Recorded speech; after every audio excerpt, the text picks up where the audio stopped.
Welcome to Geomath. I am Jyothi Lakshmi, Maths tutor. Students, இன்னைக்கு கிளாஸில் நம்ம geometric constructionோட start பண்ண போகிறோம். That is exercise 4.5 தான் ஸ்டார்ட் பண்ண போகிறோம். ஸோ ஜியோமெட்ரி அப்படின்றதுக்கு ஒரு சின்ன இன்ட்ரோ கொடுக்கலான்னு இருக்கேன். ஜியோமெட்ரின்ற வேர்ட் வந்து க்ரீக் வேர்ட். ஜியோ அப்படின்னா எர்த், மெட்ரான் அப்படின்னா மெஷர்மெண்ட். இந்த ரெண்டு வேர்டையும் ஜாயின் பண்ணி தான் ஜியோமெட்ரின்ற வேர்டை டிரைவ் பண்ணியிருக்காங்க.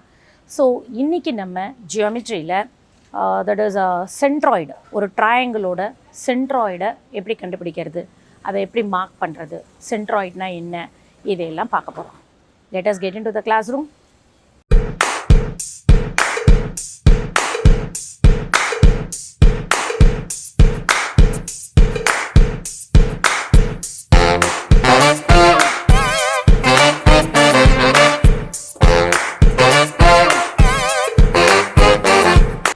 ஸோ நம்ம இன்றைக்கி கிளாஸில் construction of a centroid of a triangle பார்க்க போகிறோம். ஸோ லோயர் கிளாஸ்லாம் நீங்கள் ட்ரையாங்கிள் கன்ஸ்ட்ரக்ட் பண்ணியிருப்பீங்க. ஓகே, இப்போ நம்ம என்ன பண்ண போகிறோம்னா ட்ரையாங்கிளுக்கு சென்ட்ராய்டு எப்படி கன்ஸ்ட்ரக்ட் பண்ணுறதுன்னு பார்க்க போகிறோம். அதுக்கு முன்னாடி சென்ட்ராய்டுனா என்னென்னு தெரியணும். சென்ட்ராய்டுனா என்னென்னு தெரியணும் அப்படின்னா ஃபர்ஸ்ட் நமக்கு மீடியன்ஸ் அப்படின்னா என்னென்னு தெரியணும். ஓகே, ஸோ ஃபஸ்ட்டு மீடியன் அப்படின்னா in a triangle the line joining the mid point of a side and its opposite vertex is known as median of a triangle. So median is nothing but it is a straight line. It is a straight line in a triangle. So on that straight line எப்படி வரையணும்னா ட்ரையாங்கிளுக்கு 3 sides இருக்கும். உங்களுக்கு தெரியும், ஏதாவது ஒரு சைடோட mid point எடுத்துகிட்டு அதுக்கு ஆப்போசிட்டில் இருக்க வேர்டெக்ஸை ஜாயின் பண்ணோம்னா ஒரு லைன் கிடைக்கும். அந்த லைனுக்கு பேர் தான் மீடியன் அப்படின்னு சொல்லுவாங்க. இப்போ பாருங்கள், இந்த ஏபிசி ட்ரையாங்கிள் ஏபிசி எடுக்கிறோம்.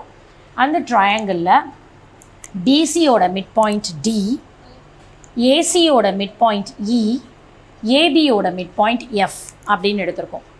இப்போது இந்த பிசிக்கு ஆப்போசிட் வேர்டெக்ஸ் பார்த்திங்கன்னா ஏ, பிசியோட மிட் பாயிண்ட் டி. ஸோ இது ரெண்டையும் நம்ம ஜாயின் பண்ணுறோம். டியையும் ஏவையும் ஜாயின் பண்ணி இப்படி ஒரு ஸ்ட்ரெயிட் லைன் ட்ரா பண்ணுறோம். அப்போ இந்த லைன் வந்து மீடியன் அப்படின்னு சொல்லுவாங்க. இந்த லைனை தான் என்னன்னு சொல்லுவாங்க, மீடியன். அதே மாதிரி பாருங்கள், ஏசியோட மிட் பாயிண்ட் வந்து இ, இந்த ஏசிக்கு ஆப்போசிட் வேர்டெக்ஸ் என்னது, பி. ஓகே, ஸோ இந்த இயையும் பியையும் ஜாயின் பண்ணி ஒரு ஸ்ட்ரெயிட் லைன் ட்ரா பண்ணுறோம். This is another median for this triangle. இந்த சேம் வே ஏபியோட மிட் பாயிண்ட் எஃப், இந்த ஏபிக்கு ஆப்போசிட் வேர்டெக்ஸ் என்னது, சி. அப்போது இந்த எஃப்ஐயும் சியும் ஜாயின் பண்ணி ஒரு லைன் வரைகிறோம் இல்லையா, இதையும் என்னன்னு சொல்லுவாங்க, மீடியன். அப்போது ஒரு ட்ரையாங்கிளுக்கு 3 மீடியன்ஸ் நம்மளால் ட்ரா பண்ண முடியும். இங்கே மீடியன்ஸுன்னு பார்த்தீங்கன்னா AD, BE, CF are the medians of a triangle. So median அப்படின்னாலே ஒரு ட்ரையாங்கிளோட any one of the side எடுத்து அதனுடைய மிட் பாயிண்ட்டையும் ஆப்போசிட் வேர்டெக்ஸையும் ஜாயின் பண்ணோம்னா கிடைக்கிற ஸ்ட்ரெயிட் லைனை தான் என்னன்னு சொல்லுவோம், நம்ம மீடியன்னு சொல்லுவோம். ஸோ இந்த மீடியன் என்னது அப்படின்னு தெரிஞ்சால் தான் நெக்ஸ்ட்டு நம்ம சென்ட்ராய்டுனா என்னதுன்னு பார்க்க முடியும். Now let us see what is centroid. So centroid is nothing but the point of concurrency of medians of a triangle. So இப்போ concurrency அப்படின்னா என்னன்னு உங்களுக்கு தெரியணும் இல்லையா.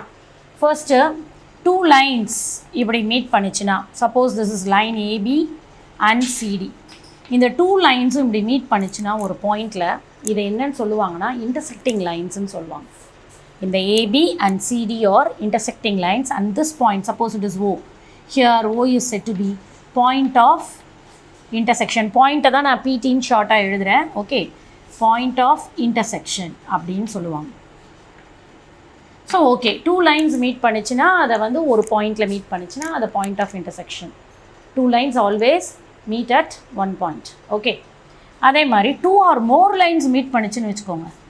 3 லைன்ஸ் இருக்குது, 3க்கு மேலே many lines, infinite number of lines same பாயிண்டில் மீட் பண்ணும்போது இந்த பாயிண்ட்டை point of concurrency,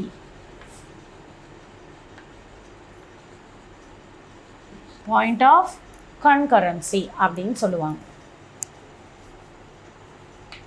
okay, point of கன்கரன்சின்னு சொல்லுவாங்க. ஸோ இதுதான் மீனிங், பாயிண்ட் ஆஃப் கன்கரன்சி தான் மீனிங்.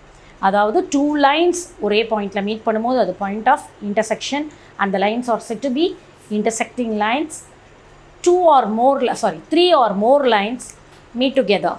அப்படின்னா the lines are said to be concurrent lines and the meeting point is known as point of concurrency. புரிஞ்சுதா?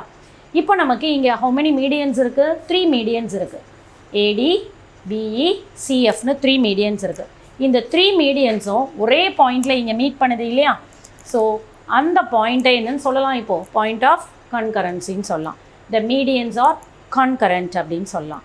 So இப்போ இந்த point of concurrency இருக்கு இல்லையா, இந்த பாயிண்ட்டை தான் என்னன்னு சொல்கிறாங்க அப்படின்னா சென்ட்ராய்டு ஆஃப் த ட்ரையாங்கிள் அப்படின்னு சொல்கிறாங்க. ஓகே, இந்த பாயிண்ட்டை தான் centroid of the triangle. So இந்த சென்ட்ராய்டை ஜின்ற கேபிட்டல் லெட்டரில் தான் யூஸ்வலாக டினோட் பண்ணுவாங்க. எல்லாத்துக்குமே ஒரு ப்ரோட்டோகால் வேணும் இல்லையா? ஸோ அதனால் இதை வந்து நம்ம ஜீன் நேம் பண்ணி வச்சுருக்கோம். So the centroid is nothing but the point of concurrency of the medians of the triangle, and the point of concurrency is known as centroid here, and it is usually denoted with the capital letter G. Okay, so இப்போ சென்ட்ராய்டோட properties என்னென்னு பார்ப்போம். யூஸ்வலாக இந்த centroid இருக்கு இல்லையா, இது வந்து மீடியனை 2:1 ரேஷியோவில் பிரிக்கும் வேர்டெக்ஸ்லேருந்து. அதாவது வேர்டெக்ஸ் இப்போ ஏடி ஒரு மீடியன் அப்படின்னா இந்த சென்ட்ராய்டு இந்த மீடியன் ஏடியை என்ன ரேஷியோவில் டிவைட் பண்ணோன்னா 2:1 ரேஷியோவில் டிவைட் பண்ணும் ஃப்ரம் த வேர்டெக்ஸ். வேர்டெக்ஸ்ன்றது ஏ, இந்த ஏடியில் ஏ தான் வேர்டெக்ஸ் ஆஃப் த ட்ரையாங்கிள். அப்போ from this vertex this G divides the median இந்த ரேஷியோ 2:1. இங்கே 2 பார்ட் இருக்கும், இங்கே 1 பார்ட் இருக்கும். ஃபார் அன் எக்ஸாம்பிள் இது 2 சென்டிமீட்டராக இருந்ததுன்னா ஏஜி 2 சென்டிமீட்டராக இருந்ததுன்னா ஜிடி வந்து 1 சென்டிமீட்டராக இருக்கும். சப்போஸ் ஏஜி வந்து 3 சென்டிமீட்டராக இருந்ததுன்னா ஜிடி வந்து 1.5, அதில் பாதி ஹாஃப் தான் இருக்கும். அதே மாதிரி தான் இங்கே G divides BE, the median BE இந்த ரேஷியோ 2:1 ஃப்ரம் த வேர்டெக்ஸ். அதே மாதிரி இங்கே 2 பார்ட், இங்கே 1 பார்ட் இருக்கும். ஸோ அதுதான் இங்கே கொடுத்துருக்காங்க. The centroid divides each median இந்த ratio 2:1 from the vertex. Next, the centroid of any triangle always lies inside the triangle. So எந்த ஒரு ட்ரையாங்கிள், அதாவது ட்ரையாங்கிளில் மெனி டைப்ஸ் இருக்கும் நமக்கு தெரியும் இல்லையா? Acute angle triangle, right angle triangle, obtuse angle triangle. So அந்த triangle எந்த ஒரு டைப்பாக இருந்தாலும் all types of triangle, any ட்ரையாங்கிள்லையும் சென்ட்ராய்டு எப்போவுமே எங்கே இருக்கும் அப்படின்னா ட்ரையாங்கிளுக்கு உள்ள இன்சைடில் தான் லை ஆகும். இது ஒரு ப்ராப்பர்ட்டி. நெக்ஸ்ட்டு, இந்த சென்ட்ராய்டுக்கு அனதர் நேம் என்ன சொல்லலாம் அப்படின்னா centre of gravity of the ட்ரையாங்கிள்னு சொல்லலாம். சென்ட்ராய்டு என்னன்னு சொல்லலாம்? Centre of gravity of the triangle. ஏன் அப்படி சொல்கிறோம் அப்படின்னா இந்த ட்ரையாங்கிள் வந்து இந்த பாயிண்ட் சென்ட்ராய்டில் தான் பேலன்ஸ் பண்ணும். ஸோ ஓகே, ஈவனாக பேலன்ஸ் பண்ணும். அதனால தான் அந்த ஜி சென்ட்ராய்டுன்ற அந்த பாயிண்ட்டை ட்ரையாங்கிளோட சென்ட்ராய்டை என்னன்னு சொல்கிறாங்க அப்படின்னா சென்டர் ஆஃப் கிராவிட்டின்னு சொல்கிறாங்க. This is about centroid. Okay, so நல்ல மைண்டில் வச்சுக்கோங்க. சென்ட்ராய்டுனா இட் இஸ் அ பாயிண்ட், மீடியன்னா it is a line. Okay, இந்த லைன்ஸ் எல்லாம் இந்த மீடியன்ஸ் எல்லாம் மீட் பண்ணுற பாயிண்ட்டை தான் என்னென்னு சொல்கிறோம்? நம்ம சென்ட்ராய்டு அப்படின்னு சொல்கிறோம். Now let us start with exercise 4.5, third problem. Draw the triangle ABC where AB equal to 6 cm, angle B equal to 110 degree and AC equal to 9 cm and construct the centroid. Okay, so இப்போ இங்கே பார்த்தீங்கன்னா நம்ம ட்ரையாங்கிளுக்கு measurement கொடுத்துருக்காங்க. So first triangle given மெஷர்மெண்ட்டில் draw பண்ணிவிட்டு அதுக்கப்புறமா அந்த ட்ரையாங்கிளுக்கு நம்ம என்ன ட்ரா பண்ண போகிறோம் அப்படின்னா சென்ட்ராய்டை ட்ரா பண்ண போகிறோம். ஓகே, ஸோ ஃபர்ஸ்ட்டு நம்ம என்ன பண்ணணும் அப்படின்னா ரஃப் டயக்ராம் வரைஞ்சிக்கணும். Okay, rough diagram carries 2 marks. Out of 10 மார்க்கில் ரஃப் டயக்ராமுக்கு எப்போவுமே எவ்வளோ கொடுப்பாங்கன்னா 2 marks கொடுப்பாங்க. அதனால் ரஃப் டயக்ராம் ட்ரா பண்ணும்போது கொஞ்சம் ஸ்கேல் வச்சு ஒழுங்காக ப்ராப்பராக ட்ரா பண்ணுங்கள், இல்லாட்டி உங்களுக்கு ஃபுல் மார்க் வராது ரஃப் டயக்ராம். ஓகே, ஸோ இங்கே பார்த்தீங்கன்னா ட்ரையாங்கிளுக்கு நேம் வந்து ஏபிசி, ஆங்கிள் பி வந்து 110 டிகிரின்னு கொடுத்துருக்காங்க இல்லையா? ஸோ அதனால் அது அப்டியூஸ் ஆங்கிள் ட்ரையாங்கிளாக இருக்கும். angle வந்து one of the angle is in a triangle, if one of the angle is greater than 90 degree, one of the angle is obtuse, then it is said to be obtuse angle triangle. So நான் இப்போ எப்படி எடுத்துக்கிறேன் அப்படின்னா AB வந்து 6 centimetre இல்லையா? So இப்படி எடுத்திங்கன்னா AB and this is 6 centimeter and angle B is 110 degree and this is C. So AC is 9 centimeter கொடுத்துருக்காங்க. ஸோ நம்ம மாற்றி எடுத்துக்கலாம். தட் இஸ் இங்கே இப்படி எடுத்துக்கோங்க. அப்போ உங்களுக்கு பேஸ் லைன் கிடச்சிரும். Okay, AB is 6 cm, angle B is 100 degree and AC is 9 cm. இந்த மாதிரி ட்ரா பண்ணிக்கலாம் triangle. Okay, so first rough diagram draw பண்ணிவிடுங்க. அதிலே நீங்கள் பிளான் பண்ணிக்கலாம் எப்படி நம்ம ட்ரையாங்கிள் ட்ரா பண்ண போகிறோம். ஓகே, ஸோ இப்போ ட்ராயிங் ஸ்டார்ட் பண்ணலாம். First AB, that is BA is 6 cm கொடுத்துருக்காங்க. So 6 cm first line draw பண்ணிக்கோங்க.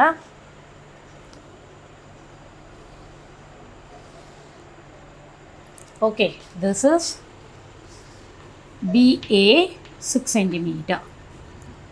எப்போவுமே வரையும் போது உடனுடனே இமீடியட்டாக பாயிண்ட்ஸுக்கெல்லாம் நேம்ஸு தென் மெஷர்மெண்ட் எல்லாம் ஃபில் பண்ணிகிட்டே வந்துடுங்க. அப்போ உங்களுக்கு ஈஸியாக இருக்கும், கன்ஃபியூஸ் ஆகாது ட்ரா பண்ணும்போது. நெக்ஸ்ட்டு நம்ம என்ன பண்ண போகிறோம் அப்படின்னா, இப்போ ஆங்கிள் B வந்து நம்ம கன்ஸ்ட்ரக்ட் பண்ண போகிறோம். That is angle B is 110 degree இல்லையா? ஸோ அதுக்கு ப்ரொட்ராக்டர் எடுத்து ஆங்கிள் Bயில் வச்சுக்கோங்க. ஃபஸ்ட்டு ப்ரொட்ராக்டரோட சென்டர் கரெக்டாக ஆங்கிள் Bயில் செட் பண்ணுற மாதிரி வச்சுருங்க. இன்னும் கூட நிறைய பேருக்கு எப்படி ஆங்கிள் எடுக்கிறதுன்னு தெரியாது. தட் இஸ் 110 டிகிரின்றது அப்டியூஸ் ஆங்கிள். ஆனால் நிறைய பேர் வந்து அதை அக்யூட்டாலாம் கன்ஸ்ட்ரக்ட் பண்ணி வைப்பீங்க. ஸோ முதல்ல அதை கற்றுக்கோங்க, ஆங்கிளை எப்படி மெஷர் பண்ணி ப்ரொட்ராக்டரில் கன்ஸ்ட்ரக்ட் பண்ணுறதுன்னு. ஸோ நத்திங் பட் நீங்கள் இங்கே ப்ரொட்ராக்டர் இப்படி வைக்கும்போது இந்த லைனோட டைரக்ஷன் பாருங்கள். இந்த சென்டரில் இருந்து ப்ரொட்ராக்டரோட சென்டரில் இருந்து டுவர்ட்ஸ் ரைட் சைட் போதா இல்லை லெஃப்ட் சைட் போதான்னு முதல்ல பார்த்துக்கோங்க. நமக்கு லைன் வந்து இந்த சைட் டுவர்ட்ஸ் ரைட் சைட் போகுது. அப்போது நீங்கள் பார்க்கும்போது ஸ்கேல் ப்ரொட்ராக்டரில் பார்த்தீங்கன்னா அப்பர் ஸ்கேலில் ஒரு மெஷர்மெண்ட் இருக்கும், லோயர் ஸ்கேலில் ஒரு மெஷர்மெண்ட் இருக்கும். ரெண்டு ஸ்கேல்லையுமே 0ன்ற ஸ்டார்டிங் பாயிண்ட் இருக்கும். ஸோ இங்கே பார்த்தீங்கன்னா இந்த சைடு லோயர் ஸ்கேலில் 0 இருக்கும், இந்த சைட் பார்க்கும்போது அப்பர் ஸ்கேலில் 0 இருக்கும். ஸோ நீங்கள் எடுக்க வேண்டிய ஆங்கிள் வந்து லோயர் ஸ்கேலில் 0 டிகிரி இந்த சைடு இருக்குது. ஓகே, ஏன்னா லைன் வந்து டுவர்ட்ஸ் திஸ் சைட் போகிறதுனால எந்த பக்கம் லைன் போதோ அந்த பக்கம் நீங்கள் ப்ரொட்ராக்டரில் மெஷர்மெண்ட்டை பாருங்கள். ஸோ பார்க்கும்போது அதுவும் எதை பார்க்கணும் அப்படின்னா 0 எங்கே இருக்குதுன்னு பார்க்கணும். 0 இங்கே லோயர் ஸ்கேலில் இருக்குது. அப்போ லோயர் ஸ்கேலில் தான் நீங்கள் மெஷர்மெண்ட் பார்த்துக்கிட்டே வரணும். 110 டிகிரி இங்கே வரும். அப்பர் ஸ்கேலில் பார்த்தீங்கன்னா இந்த இடத்துல இருக்கும் 110 டிகிரி இங்கே இருக்குது. நீங்கள் பண்ணுற மிஸ்டேக் அதான், அப்பர் ஸ்கேலில் பார்த்தா 110 டிகிரி இங்கே மட்டும் பார்ப்பீங்க, கீழே 0 எங்கே ஸ்டார்ட் ஆகுதுன்னு பார்க்க மாட்டீங்க. இங்கே மட்டும் பார்த்துட்டு 110 எங்கே இருக்குதுன்னு டாட் வச்சுட்டு கன்ஸ்ட்ரக்ட் பண்ணிடுவீங்க ஆங்கிள். அப்போ அது உங்களுக்கு ராங்காக வரும். நீங்கள் பார்க்குறது ஃபர்ஸ்ட்டு 0 எங்கே இருக்குதுன்னு பார்த்துக்கணும். லைன் எந்த பக்கம் போகுது, அந்த சைடு 0 டிகிரி எங்கே ஸ்டார்ட் ஆகுதுன்னு பாருங்கள். அது லோயர் ஸ்கேலில் இங்கே ஸ்டார்ட் ஆகிறதுனால லோயர் ஸ்கேல்லையே மெஷர்மெண்ட் பார்த்துட்டு வந்துட்டு 110 டிகிரியில் கரெக்டாக டாட் வச்சுட்டு நீங்கள் ஆங்கிள் ட்ரா பண்ணிங்கன்னா உங்களுக்கு ராங்காகவே வரவே வராது. ஓகே, ஸோ இப்போது 110 டிகிரி நம்ம கன்ஸ்ட்ரக்ட் பண்ணியாச்சு. Okay, and this is 110 degree. Okay, next AC எவ்வளோன்னு கொடுத்துருக்காங்க, 9 சென்டிமீட்டர் கொடுத்துருக்காங்க. அப்போது நம்ம ஸ்கேலில் என்ன பண்ணணும், 9 சென்டிமீட்டர் மெஷர்மெண்ட் எடுத்துக்கோங்க.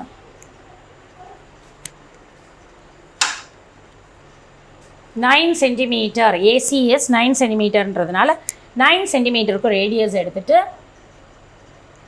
இப்படியே ஆர்க் கட் பண்ணிக்கோங்க. ஓகே,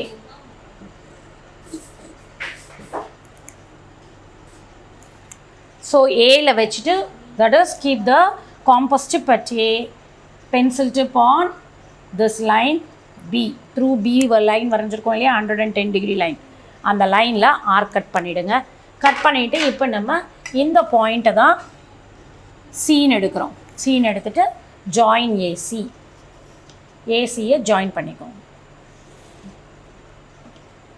ஸோ இமீடியட்டாக இப்போது மெஷர்மெண்ட் எழுதிடலாம். 9 centimetre is the measurement. Next நம்ம என்ன பண்ண போகிறோம் அப்படின்னா median, that is median construct பண்ண போகிறோம். மீடியன்றது உங்களுக்கு தெரியும், it is a straight line joining the mid point of a side and its opposite vertex. So இப்போ நான் ஃபர்ஸ்ட் என்ன பண்ண போகிறேன் அப்படின்னா பிஏ, இந்த பேஸ் லைன் இருக்கு இல்லையா, இதனுடைய மிட் பாயிண்ட்டை எடுக்க போகிறேன். மிட் பாயிண்ட்டை நம்ம என்ன மெத்தடில் கண்டுபிடிக்க போகிறோம், பிஏவோட மிட் பாயிண்ட்டை எப்படி கண்டுபிடிக்க போகிறோம் அப்படின்னா பெர்பெண்டிகுலர் பைசெக்டார்ஸ் ட்ரா பண்ணி கண்டுபிடிக்க போகிறோம். ஓகே, ஸோ இப்போ நான் ஃபர்ஸ்ட்டு பிஏவோட மிட் பாயிண்ட் வேணும் அப்படின்னா பிஏவோட பெர்பெண்டிகுலர் பைசெக்டாரை கன்ஸ்ட்ரக்ட் பண்ணுவேன். அதுக்கு நான் என்ன பண்ணணும் அப்படின்னா பிஏல இந்த லெங்த் ஆஃப் பிஏ இருக்கு இல்லையா சைட், அதில் half and above எடுக்கணும். half and above உங்கள் காம்பஸில் ரேடியஸ் எடுத்துக்கோங்க. உங்களுக்கே தெரியும், இப்படி வைக்கும் போது கண்ணால் நமக்கு பார்க்கும் போதே தெரியும் இது half இருக்கும். அப்போ ஹாஃப்க்கு மேலேனா கிட்டத்தட்ட ஒரு 3/4 part of the line cover ஆகிற மாதிரி எடுத்துக்கோங்க. ஓகே, ஸோ இப்போ அதே பியில் காம்பஸ் ஸ்ட்ரிப்பை வச்சு கரெக்டாக இந்த பிஏ லைனுக்கு தானே நம்ம மிட் பாயிண்ட் எடுக்க போகிறோம். அதனால் இந்த பிஏ லைனுக்கு middle up and down arcs போட போகிறோம். நம்ம இப்படி ஒரு ஆர்க் பியில் வச்சு அதே மாதிரி இங்கே வச்சு ஒரு ஆர்க் போட போகிறோம். ஓகே, ஸோ இங்கே பாருங்கள், இந்த ஆர்க் இந்த பிஏ லைனுக்கு மிடில் அப் அண்ட் டவுன். ஏன்னா நிறைய பேர் என்ன பண்ணுவீங்க, இங்கெல்லாம் கொண்டு போய் ஆர்க் போடுவீங்க. அப்படி போடக்கூடாது. கரெக்டாக இந்த பிஏ லைனுக்கு நம்ம மிட் பாயிண்ட் கண்டுபிடிக்க போகிறோம். அப்போ பெர்பெண்டிகுலர் பைசெக்டார் வரைஞ்சி கண்டுபிடிக்கிறோம். அப்படின்னும் போது இந்த பிஏக்கு மிடில் அப் அண்ட் டவுனில் போகிற மாதிரி போட்டுக்கோங்க. அப்புறம் இந்த மெஷர்மெண்ட்டை மாற்றாதீங்க, இந்த ரேடியஸை மாற்றாமல் அகெயின் ஏல வச்சுட்டு இந்த ப்ரீவியஸ் ஆர்க்கை கட் பண்ணிக்கோங்க. ஓகே, இந்த மாதிரி கட் பண்ணிவிடுங்க. கட் பண்ணிங்கன்னா உங்களுக்கு 2 ஆர்க்ஸ் கிடைக்கும். இப்போது இந்த 2 ஆர்க்ஸையும் இன்டர்செக்டிங் பாயிண்ட் இங்கே ஒன்று இருக்கு இல்லையா, இந்த ஆர்க்ஸ் இன்டர்செக்ட் பண்ணுறது இந்த பாயிண்ட், இந்த 2 ஆர்க்ஸ் இன்டர்செக்ட் பண்ணுறது இந்த பாயிண்ட். இது ரெண்டையும் என்ன பண்ணுங்கள், ஜாயின் பண்ணுங்கள், வித் டாட்டட் லைன்ஸ் பண்ணுங்கள். டாட்டட் லைன்ஸ் பண்ணிங்கன்னா உங்களுக்கு எது மீடியன் எது பெர்பெண்டிகுலர் பைசெக்டார் அப்படின்ற டிஃப்ரென்ஸ் தெரியும் இல்லையா. ஸோ இப்போ நம்ம ட்ரா பண்ணியிருக்கிறது பெர்பெண்டிகுலர் பைசெக்டார். அப்போ இந்த பாயிண்ட் தான் உங்களுக்கு என்னது, mid point of BA, mid point of BA. So நல்லா ஞாபகம் வச்சுக்கோங்க, இது பெர்பெண்டிகுலர் பைசெக்டார். பெர்பெண்டிகுலர் பைசெக்டார் அப்படின்னா it is a line, straight line which divides the given line equally and perpendicularly. அதாவது இந்த பிஏவை இந்த பெர்பெண்டிகுலர் பைசெக்டார் என்ன பண்ணும் அப்படின்னா கரெக்டாக டிவைட் பண்ணும், 2 ஈக்குவல் ஹாஃபாக டிவைட் பண்ணும். At the same time it forms 90 degree. அதனால தான் அதை பெர்பெண்டிகுலர் பைசெக்டார். பெர்பெண்டிகுலர்னா 90 டிகிரி லைன், பைசெக்டார்னா ஈக்குவலாக டிவைட் பண்ணுற லைன். அதனால தான் அதை பெர்பெண்டிகுலர் பைசெக்டார்னு சொல்கிறோம். ஓகே, ஸோ இப்போ இதை ஜாயின் பண்ணிட்டோம். இப்போ நமக்கு பிஏவோட மிட் பாயிண்ட் கிடச்சிருச்சு. Name it as D. இப்போ இதை டின்னு நேம் பண்ணியிருக்கேன். இப்போ என்ன பண்ண போகிறேன், இந்த பிஏக்கு ஆப்போசிட் வேர்டெக்ஸ் என்னது, சி இல்லையா. ஸோ நம்ம ஏற்கனவே படிச்சிருக்கோம், மீடியன்றது the line joining the mid point and the opposite வேர்டெக்ஸ்ன்னு பார்த்தோம். ஸோ இப்போ இந்த ஆப்போசிட் வேர்டெக்ஸ் சியையும் இந்த டியையும் நான் ஜாயின் பண்ணிக்கிறேன். இப்போ நம்ம மீடியன் ட்ரா பண்ணிட்டோம், one of the median draw பண்ணிட்டோம்.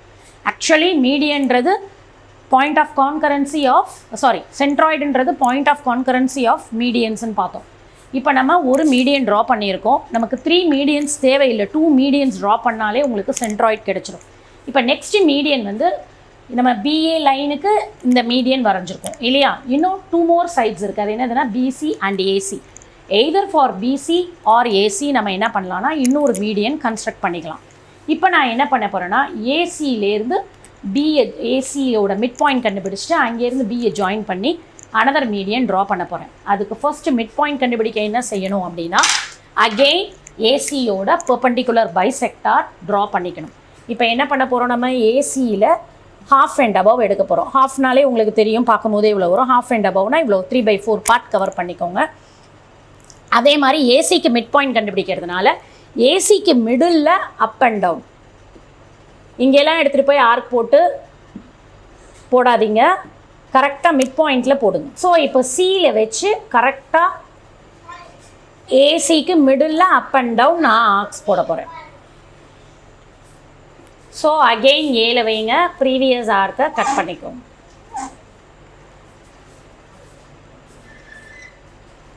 ஸோ இப்போ 2 பாயிண்ட்ஸ் இங்கே கிடைக்குதா, இதை ஜாயின் பண்ணிங்கன்னா உங்களுக்கு என்ன கிடைக்கும், பெர்பெண்டிகுலர் பைசெக்டார். நான் ஆல்ரெடி சொன்னேன், பெர்பெண்டிகுலர் பைசெக்டார் ட்ரா பண்ணும்போது நீங்கள் வந்து டாட்டட் லைன் யூஸ் பண்ணிக்கோங்க அப்படின்னு சொல்லியிருக்கேன். ஸோ டாட்டட் லைன் யூஸ் பண்ணிக்கோங்க. அப்போ தான் மீடியன் லைன் எது, பெர்பெண்டிகுலர் பைசெக்டார் எதுன்ற டிஃப்ரென்ஸ் தெரியும். அதுக்கு தான் நம்ம இங்கே டாட்டட் லைன் யூஸ் பண்ணுறோம். ஓகே, ஸோ மிட் பாயிண்ட் கிடச்சிருச்சு. ஆல்ரெடி டி வரைக்கும் கொடுத்தாச்சு. So I am giving the name it as E here. Name the mid point of AC as E. இப்போ இந்த ஏசிக்கு ஆப்போசிட் வேர்டெக்ஸ் எது, பி இல்லையா.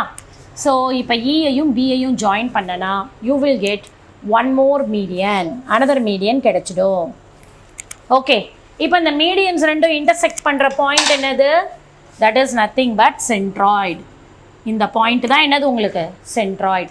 நல்லா பார்த்துக்கோங்க. இதில் இன்னொரு மிஸ்டேக் நீங்கள் என்ன பண்ணுவீங்க அப்படின்னா, பெர்பெண்டிகுலர் பைசெக்டாரை ட்ரா பண்ணிவிட்டு அது இன்டர்செக்ட் பண்ணுற பாயிண்ட்டை சென்ட்ராய்டுன்னு மார்க் பண்ணுவீங்க. It's wrong.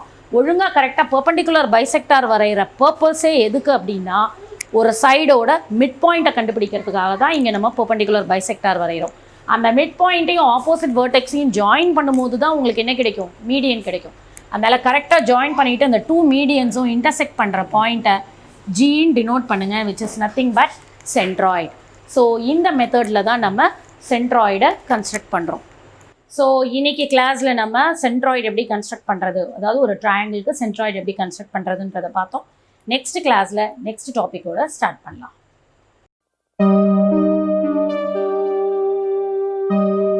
இந்த வீடியோ உங்களுக்கு பிடிச்சிருந்ததுன்னா லைக் பண்ணுங்கள், ஷேர் பண்ணுங்கள், சப்ஸ்கிரைப் பண்ணுங்கள், மறக்காமல் நோட்டிஃபிகேஷன் பெல் கிளிக் பண்ணிவிடுங்க. கமெண்ட் செக்ஷனில் உங்களுக்கு டவுட்ஸ் ஏதாவது இருந்தால் போஸ்ட் பண்ணுங்கள். டிஸ்கிரிப்ஷன் பாக்ஸில் வெப்சைட் லிங்க் இருக்கும், அதில் நோட்ஸ் இருக்கும், அதையும் போய் பாருங்கள். Until then, bye bye, see you.